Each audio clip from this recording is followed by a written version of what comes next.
جنت میں ایک نہر ہے، اس نہر میں ایک درخت ہے، اس درخت پر ایک پرندہ بیٹھا ہوتا ہے۔ جب کوئی یہاں بیٹھ کر صلوات کی تلاوت کرتا ہے، وہ پرندہ اس نہر میں غوطہ لگاتا ہے، واپس ہوا میں اڑتا ہے۔ اس کے پروں سے جتنی بوندیں گرتی ہیں، ہر ایک بوند سے ایک ایک فرشتہ خلق ہوتا ہے۔ وہ فرشتے اپنی تمام عمر عبادتوں میں مصروف رہتے ہیں، بس جو یہاں بیٹھ کے صلوات پڑھتا ہے ان تمام فرشتوں کے ثواب اس کی خدمت میں آتے ہیں۔ بلند ترین صلوات۔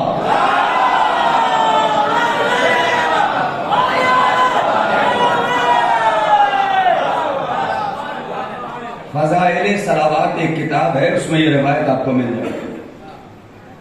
تو عزیزان محترم، اگر یقین نہ ہو ولی رضا اشتر بغیر دلیل کے بات کرتا ہی نہیں۔ اٹھائیے وظائف الابرار، پڑھیے حدیث کے ساتھ کیا کہہ رہا ہے کہ انی ما خلقت السماء مبنیا ولا ارضا مدحیا ولا قمرا منیرا ولا شمسا مضیئا ولا فلک یدور ولا بحر یجری ولا فلک یسری الا فی محبت ہؤلاء الذین هم تحت الکساء۔ یہ اہل بیت ہیں کہ جن کے صدقے میں پوری دنیا باقی ہے، کائنات خلق ہوئی تو اہل بیت کے صدقے میں۔ اب جو پانی پیے اور اہل بیت کا نہ ہو، جو دانے کھائے اور اہل بیت کا نہ ہو، وہ عزادار نہیں بلکہ غدار ہوگا۔ اور بی بی کو غدار نہیں بلکہ عزادار پسند ہے۔ کیسے عزادار پسند ہے؟ ویسے عزادار نہیں جو حرام کے ٹکڑوں پر پلتے ہیں۔ آج کے کچھ حرام کے امریکہ اور سعودیہ کے حرام کے ٹکڑوں پر پلنے والے یہ سمجھتے ہیں کہ ان عزاداروں کو مٹا دیں گے۔ اپنی دولت کی وجہ سے روب جتاتے ہیں، اپنی طاقت کی وجہ سے حکمرانی کرتے ہیں، لیکن ان کی اوقات یہی ہے کہ خطیب اہل بیت جناب آغا روئی صاحب کا جملہ ہے، وہ کہتے ہیں کہ جو بھی اپنی دولت کے نشے میں آنے کے بعد سعودیہ کے حرام کے ٹکڑوں پر پلنے والے یہ سمجھتے ہیں کہ ہم عزاداروں کو ختم کر دیں گے، ان کی اوقات یہی ہے کہ جتنے ہم عزادار محرم کے 2.5 مہینوں میں چائے پی کر ڈسپوزر پھینک دیتے ہیں، وہ انہیں بیچ کر اپنی زندگی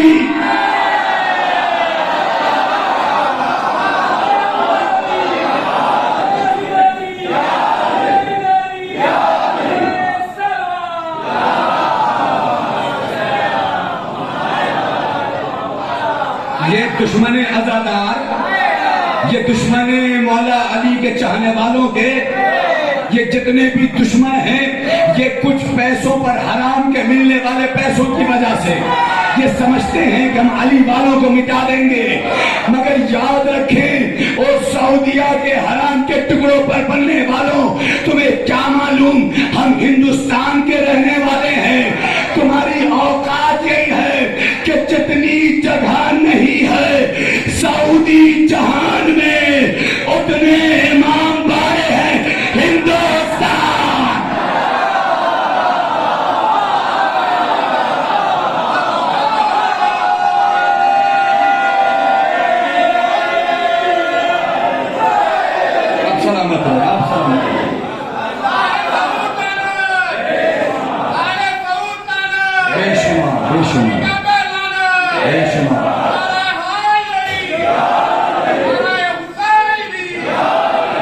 تم فخر کیا کرو کہ تم ہندوستان میں رہتے ہو۔ خدا کی قسم میں یہاں سے اس علی نقیب عالم کے منبر سے ہندوستان گورنمنٹ کو شکریہ بولنا چاہتا ہوں، اس لیے کہ جیسی عزاداری کرنے کا موقع ہمیں ملا، اور سب جگہوں پہ جا کے دیکھیے کیا کیا ہوتا ہے، لیکن یہ ہندوستان ہے، یہاں کی تہذیب ہے۔ ارے فخر کرو اپنے مقدر پہ، اپنے ماں کے قدموں کو چومو، اس لیے کہ ہمیں 2 ہی چیزیں ہماری ماں نے سکھایا ہے، یا تو حسین کی عزاداری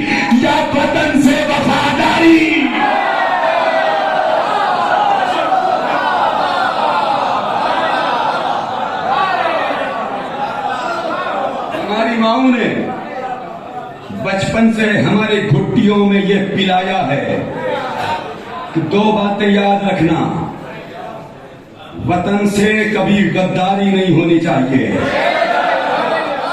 اور حسین کی عزاداری کبھی چھٹنی نہیں چاہیے۔ زمانہ لاکھ مٹانا چاہیں لیکن یہ عزادار ختم نہیں ہو سکتے، یہ علی والے ختم نہیں ہو سکتے۔ میں کیا کروں، علی کو مٹانے میں لگے ہیں، اب تو غیروں کی بات کیا اپنے بھی کہنے لگے ہیں کہ یہ شبیہ نہ بنایا کریے، یہ عزا خانوں میں اتنے پیسے لٹانے کی کیا ضرورت ہے؟ خدا کی قسم اگر شبیہ بنانا ثواب نہ ہوتا تو کبھی بھی حسین اکبر کو دیکھ کے یہ نہ کہتے کہ تمہیں دیکھ کے رسول کیا۔ شبیہ علم، یہ شبیہ تابوت، یہ شبیہ عزا خانہ، یہ اس بات پر دلالت کرتا ہے کہ ہم وفادار ہیں، پیسہ کماتے ہیں مگر حسین کے لیے، پیسہ کماتے ہیں اپنے لیے نہیں۔ ارے ہماری تو تخلیق ہی اہل بیت کے لیے ہوئی ہے، ہماری تخلیق ہی اسی وجہ سے ہوئی ہے کہ ہم مولا کا غم منائیں، اور یہی تو وجہ ہے عزیزان محترم، شبیہ نہ نکالا کرو۔ جہاں پہلے دشمن کہا کرتے تھے کہ یہ شیعہ عالم اٹھاتے ہیں بدعت کرتے ہیں، یہ تابوت اٹھاتے ہیں بدعت کرتے ہیں، یہ تعزیہ اٹھاتے ہیں بدعت کرتے ہیں، ارے بدعت کی اینک پہن کر اندھے ہو جانے والوں، توجہ رکھیے گا عزیزان محترم، 1400 سال پرانی بات نہیں کرتا علی رضا اشتر، جواب دے رہا ہوں، ان دشمنوں کو ان کے رخسار پر زوردار تماچا ہوگا۔ محفوظ کر لیجئے گا اس جملوں کو، جو بھی دنیا یہ کہتی ہے کہ یہ تعزیہ نہ اٹھایا کریں، یہ علم نہ اٹھایا کریں، یہ تابوت نہ اٹھایا کریں، یہ علم کو بوسہ نہ دیا کریں، یہ تابوت کو نہ چوما کریں، یہ سب بدعت کرتے ہیں شیعہ۔ کچھ عرصے پہلے کی بات ہے، شاید آپ تک نیوز پہنچی ہو اور مجھے یقین ہے کہ آپ کو معلوم ہوگا کہ ابھی کچھ عرصے پہلے ہندوستان میں امام کعبہ آئے تھے، نیوز پہنچی آپ تک؟ ابھی لاک ڈاؤن سے ایک سال پہلے لکھنؤ میں امام کعبہ آئے تھے، جو مکے کے امام ہیں، کعبے کے قریب نماز پڑھاتے ہیں، امام جماعت ہیں، بھائی امام کعبہ آئے تھے، پورا ہندوستان الٹ گیا۔ لائق احترام ہے، میں بھی احترام کرتا ہوں، بھائی کعبے کے امام ہیں، لائق احترام ہیں، ہم نے تو آج تک کسی کی بے حرمتی کی ہی نہیں، ہم نے تو یہ سیکھا ہی نہیں۔ تم کہتے ہو کہ ذریحوں کو نہ چوما کرو، تابوت کو نہ چوما کرو، خدا کی قسم عزادارو، یہ بات تو ہمیں میڈیا والوں نے دکھائی کہ جیسے ہی لکھنؤ کے ٹیلے والی مسجد سے امام کعبہ نماز پڑھا کے باہر نکلے، چاہنے والوں کا ایک ہجوم تھا، جیسے ہی باہر نکلے کوئی ہاتھوں کو چوم رہا تھا، کوئی آبا کو چوم رہا تھا، کوئی کعبہ کو چوم رہا تھا۔ ارے عقل کے اندھو، امام کعبہ کو چومنا جائز ہو گیا، مولود کعبہ کے تابوت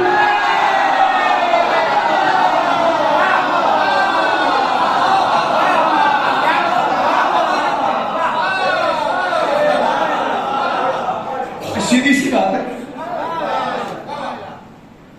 میڈیا والوں نے ریکارڈ کیا، اس کو دکھایا کہ جیسے یہ امام نکلے کسی نے ابا کو چوما، کسی نے قبا کو چوما، اور علی تو ہے ہی اس ذات کا نام کہ دشمن بھی تعریف کرنے پر مجبور ہو جائے۔ نہ بات پہنچی نہیں، میں اپنی بات نہیں کرتا، ابی الحدید معتزلی اہل سنت کے بہت بڑے عالم، انہوں نے مولا کائنات کی شان میں 80 اشعار لکھے ہیں۔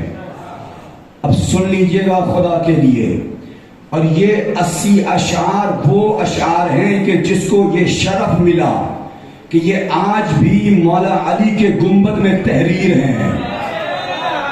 اس شعر کے لیے روایتیں ملتی ہیں کہ یہ شعر پڑھ کے اگر کسی دیوانے پر پھونک دیا جائے تو پاگل پن دور ہو جائے. ارے بھیا میں شعر کی بات کر رہا ہوں. ابھی تو ہم زری تک پہنچے ہی نہیں, ابھی تو ہم علم تک پہنچے ہی نہیں. مولا کی مدح میں کہے جانے والے 80 اشعار اگر پانی پر دم کر کے کسی بیمار کو پلا دیا جائے تو بیماری درد دور ہو جائے. آئے میرے مولا, جب آپ کی بات میں اتنا اثر ہے تو ذات میں کتنا اثر ہوگا. سن لیجئے علی رضا کی بات نہیں ہے. ایک اہل سنت عالم ابی حدید معتزلی فرماتے ہیں, انہوں نے 80 اشعار لکھے, سامنے طالب علموں کا مجمع, سارے کے سارے اسٹوڈنٹ بیٹھے ہوئے ہیں. اب ابی حدید معتزلی نے اشعار سنانا شروع کیا. خدا کی قسم مولا کے نام پر جھوم نہ جاؤ تو شعر سنانے کا فائدہ ہی نہیں ہے. ایک مرتبہ ابی حدید معتزلی تمام شاگردوں کی موجودگی میں کہتے ہیں, جانتے ہو یا علی, مجھے نہیں معلوم کہ روز محشر حساب لینے والا کون ہوگا, لیکن یہ میرا عقیدہ ہے کہ وہ علی کے علاوہ اور کوئی.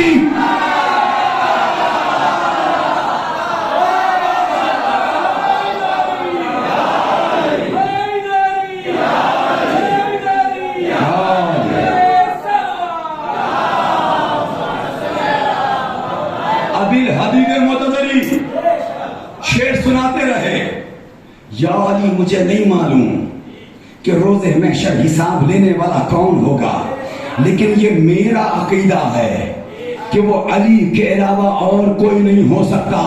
اور اگلا شعر سن لو, خدا کی قسم آپ ایسے ہی سنتے رہو, مولا آپ کی سماعتوں کو برقرار رکھیں, آپ کے رزق میں بلندی عطا فرمائیں, آپ کو حیات دیں. یہ شعر سننا, اپنے مقدر پہ سلام بھیجنا. ابھی حدید معتزلی اپنے شاگردوں کو سناتے سناتے اس شعر پہ پہنچے کہ یا علی, میں جہاں کہیں بھی آپ کے شیعوں کو دیکھتا ہوں میرا دل چاہتا ہے کہ احترام کے لیے جھک جاؤں. ابھی ہاتھ اٹھیں گے, ہر ایک ہاتھ اٹھے گا. علی کے شیعوں کے آگے جھک جاؤں احترام میں. جب سارے اشعار سنا دیے کہ سارے کے سارے شاگرد کھڑے ہو گئے. استاد آپ لائق احترام ہیں, آپ ہمارے استاد ہیں, باپ کے برابر ہیں, آپ کی بات ماننا بھی فرض ہے, لیکن ایک گزارش ہے. کیا چاہتے ہو کہ یہ جو 80 اشعار میں یہ والا شعر ہے نا کہ علی کے آگے, علی کے چاہنے والوں کے احترام کے حوالے سے, اس شعر کو ہٹا دیجئے, اس لیے کہ جب تک یہ شعر رہے گا ہمیں ان کا احترام کرنا ہوگا. نہ بات تو اب ہونے والی ہے. جب تک اس قصیدے میں آپ کا یہ والا شعر رہے گا ہمیں علی کے چاہنے والوں کا احترام کرنا ہوگا. یہ سننے کے بعد ابی حدید معتزلی اپنی جگہ سے کھڑے ہو گئے اور غصے میں پوچھتے ہیں, تم ان کا احترام نہیں کرنا چاہتے پھر کس کا احترام کرتے ہو؟ سب نے کہا ہم کعبے کا احترام کرتے ہیں. نہیں پہنچے, سب نے کہا ہم کعبے کا احترام کرتے ہیں. جب سب نے کہہ دیا کہ ہم کعبے کا احترام کرتے ہیں, ابھی حدید معتزلی کا جملہ ہے, وہ کہتے ہیں ارے عقل کے اندھو, کعبے کا احترام کرتے ہو, تمہیں نہیں معلوم کعبے میں علی صرف 3 دن رہا, ان کے دلوں میں ہمیشہ. ہائے ہائے, یہ ہے محبت, یہ ہے علی کا شیعہ.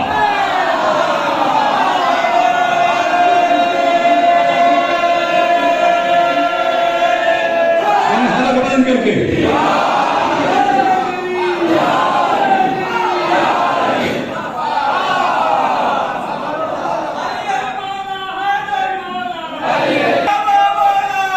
سلامت رہو.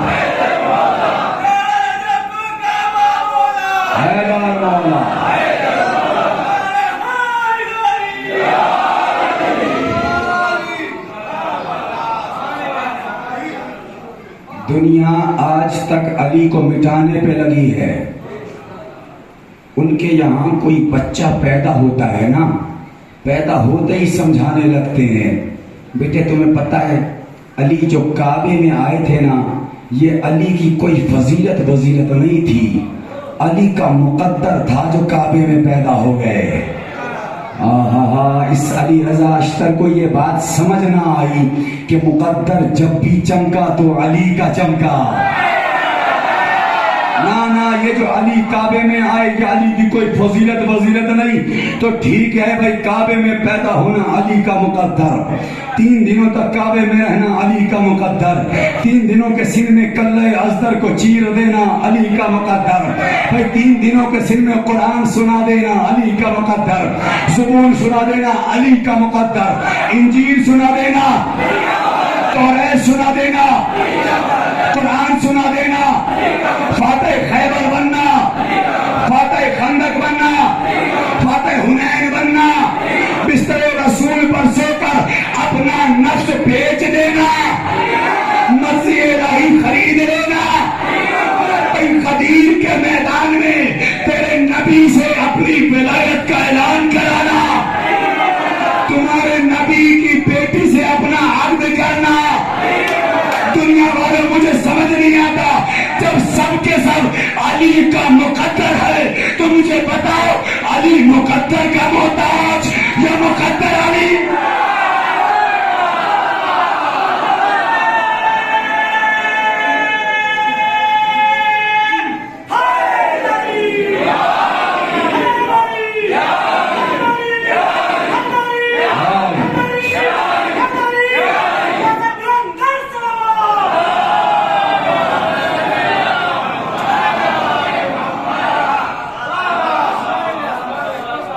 چلو ٹھیک ہے دشمنوں، علی رضا اشتر تم پہ ترس کھا کے ایک مشورہ دے رہا ہے. اگر مولا علی کا نام مٹانا چاہتے ہو تو لو اس مشورے پہ پہلے عمل کر کے دکھاؤ. اگر چاہتے ہو کہ علی کا نام مٹ جائے تو پہلے کعبے کو گراؤ، پہلے دنیا کی تمام مسجدوں کو گراؤ. نا جو اب تک اس جملے تک نہیں پہنچا، انصاف کرنا اس جملے پر. اے دشمنوں، اگر علی کا نام مٹانا چاہتے ہو یا تو پہلے کعبے کو گراؤ، دنیا بھر کی مسجدوں کو گراؤ، اس لیے کہ میرا مولا وہ ہے کہ جو پیدا ہوا جب تک کعبہ رہے گا علی کا آنا یاد رہے گا، جب تک مسجدیں رہیں گی علی کا جانا.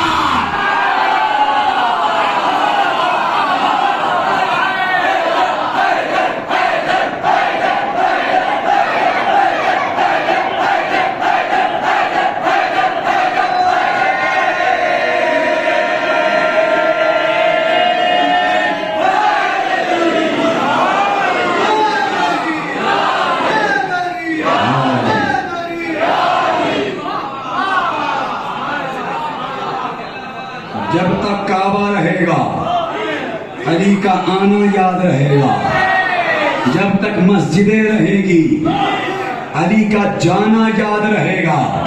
اب اس کا مطلب یہ ہے کہ جب علی آیا تو اللہ کے گھر میں، جب علی گیا تب بھی اللہ کے گھر سے.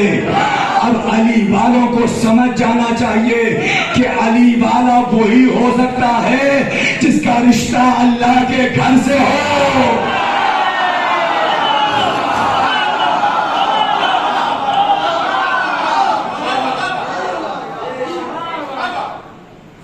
علی کے چاہنے والوں کے لیے ہم وہ علی کے چاہنے والے ہیں، ہم وہ حسین کے عزادار ہیں جو پاک غذاؤں پہ پلتے ہیں. 2.5 مہینے کس کو کھانے کی ضرورت ہوتی ہے؟ یہ نیاز مولا، یہ تبرک مجلس حسین. اس سے بھی پاک کیا چیز ہوگی، اس سے بھی پاک کیا غذا ہوگی. اپنے آپ کو، اپنے بطن کو پاک غذاؤں سے پر کریں. جس کے بطن میں حرام غذا آ جاتی ہے اس پہ معصوم کی بات اثر نہیں کرتی تو علی رضا کی کیا اثر کرے گی؟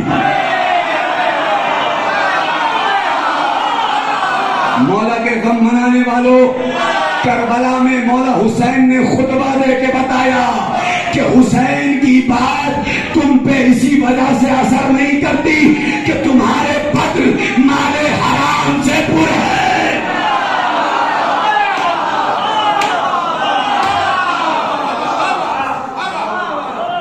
تمہاری پہچان بتا رہا ہوں، علی کے چاہنے والے حرام ٹکڑوں پہ نہیں پلتے، ہم کھلانے والوں میں ہیں، ہم بانٹنے والوں میں ہیں، کھانے والوں میں نہیں ہیں۔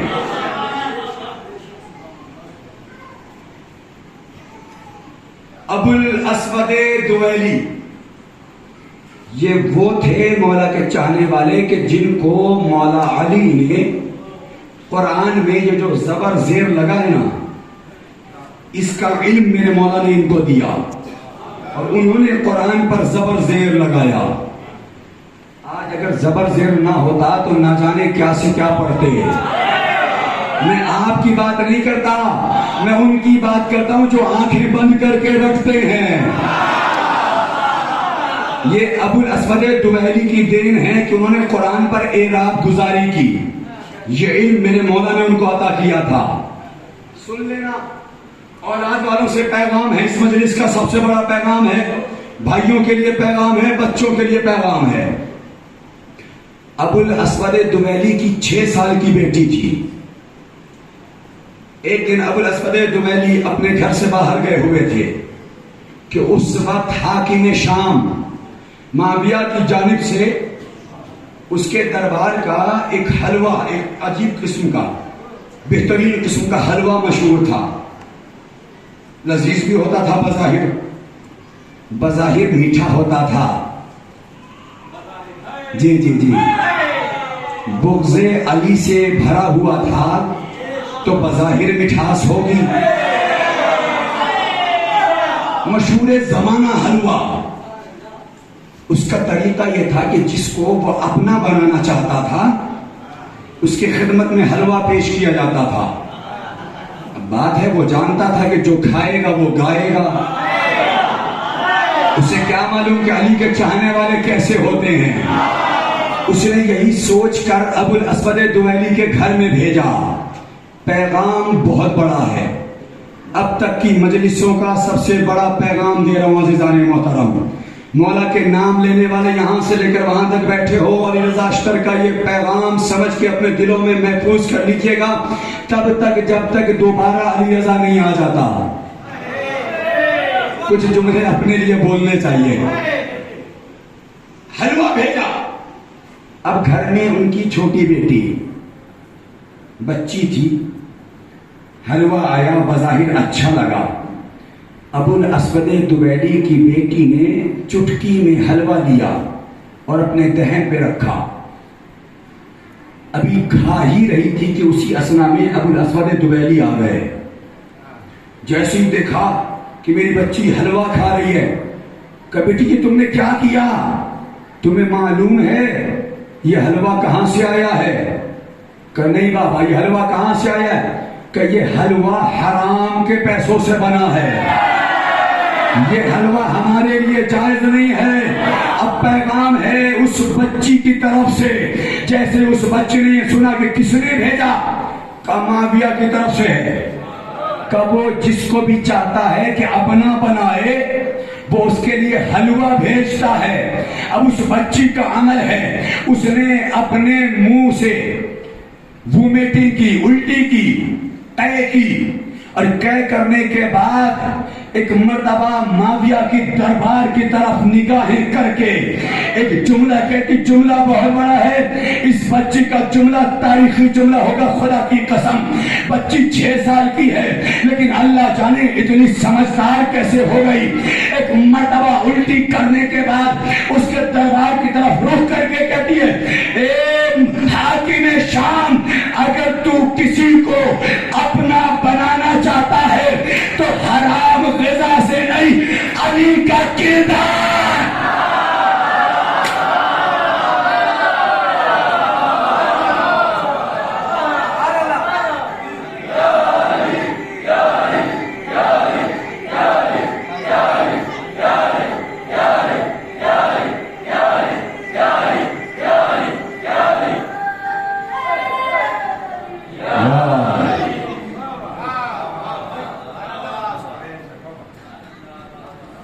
یہ ہے علی کے چاہنے والے، ایسے ہوتے ہیں مولا کے عزادار، ایسے ہوتے ہیں مولا کے محبان، مولا سے محبت کرنے والے۔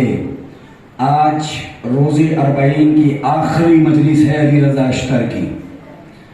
اس مجلس کے بعد یہاں سے عہد کر کے اٹھنا کہ مولا ہم نے 2.5 مہینے آپ کی عزاداری کر رہے ہیں اور کریں گے، لیکن آج کے بعد سے کوئی ایسا کام نہیں کریں گے جس سے آپ کی دل آزاری ہوتی ہے۔ مولا آپ نے کہا تھا کہ نماز پڑھو، ہم نماز پڑھیں گے۔ آپ نے کہا ہے نیک اعمال کرو، ہم نیک اعمال کریں گے۔ آپ نے کہا ہے پڑوسیوں کا خیال رکھو، ہم خیال رکھیں گے۔ آپ نے کہا ہے، یہ عجیب بات ہے، یہ کیسے شیعہ ہیں جو بے نمازی بھی ہیں اور مولا کے عزادار بھی ہیں؟ نہ میں آپ کی بات کرتا ہی نہیں میرے سرکار، میرے ساتھ خود ہوا۔ میں لکھنؤ میں مجلس پڑھ رہا تھا، پوری مجلس میں نے مولا کے فضائل پڑھے۔ بعد میں ایک صاحب کہنے لگے کہ آج مولانا نے پوری مجلس فضائل ہی پڑھ دی، ایک جگہ تبلیغ نہیں کی، ایک جگہ نماز کے پیغام کو نہیں پہنچایا، ایک جگہ روزے کے احکام نہیں بتائے۔ ارے یہ شرم کا مقام ہے کہ علی والوں کو بھی منبر سے نماز سکھائی جائے۔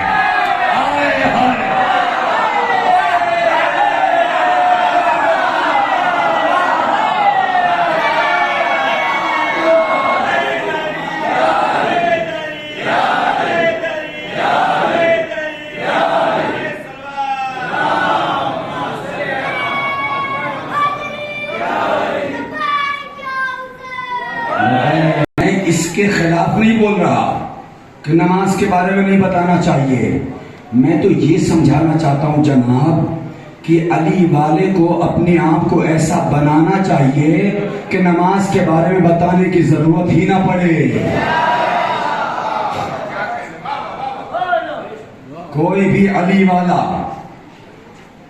زندگی بھر گناہوں میں ملوث، زندگی بھر ایک دوسرے کی غیبتیں، ایک دوسرے کی برائیاں، گانے، گالیاں، جتنے گناہ ہو سکتے تھے، جہاں عمر کا آخری وقت آیا، انسان کے قدم مسجد میں اب ہر وقت مسجد میں نظر آ رہے ہیں۔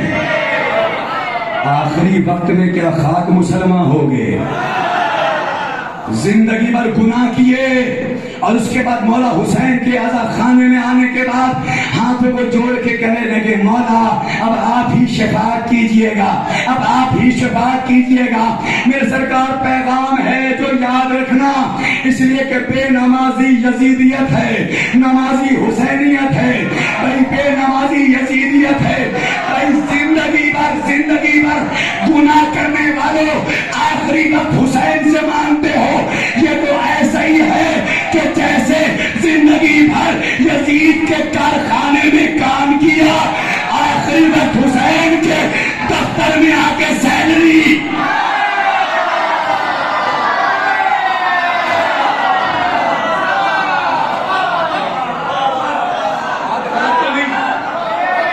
بات غلط تو نہیں کہہ رہا ہوں، زندگی بھر یزید کی سیرت پہ عمل کیا۔ یہ تو ایسا ہی ہے جناب کہ زندگی بھر یزید کی فیکٹری میں کام کیا، جب سیلری لینے کا وقت آیا تو حسین کے دفتر میں آ گئے۔